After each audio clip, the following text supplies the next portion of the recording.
Good morning. As is the heavenly, so are they also that are heavenly.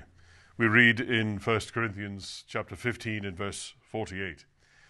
The head and members are of one nature, and not like that monstrous image which Nebuchadnezzar saw in his dream.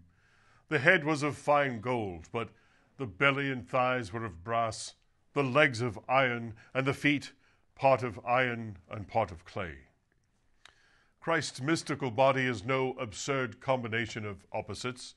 The members were mortal, and therefore Jesus died. The glorified head is immortal, and therefore the body is immortal too. For thus the record stands, because I live, ye shall live also.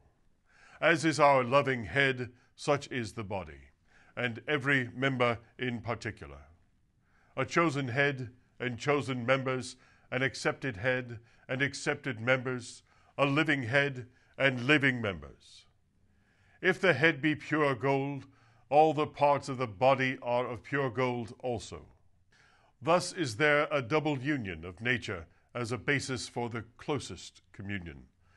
Pause here, devout reader, and see if thou canst without ecstatic amazement contemplate the infinite condescension of the Son of God in thus exalting thy wretchedness into blessed union with his glory. Thou art so mean that in remembrance of thy mortality thou mayest say to corruption, Thou art my father, and to the worm, Thou art my sister. And yet in Christ thou art so honored that thou canst say to the Almighty, Abba, Father, and to the Incarnate God, Thou art my brother and my husband.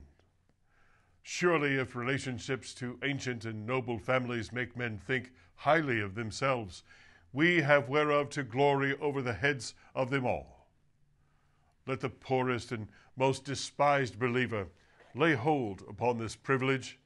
Let not a senseless indolence make him negligent to trace his pedigree, and let him suffer no foolish attachment to present vanities to occupy his thoughts to the exclusion of this glorious, this heavenly honor of union with Christ.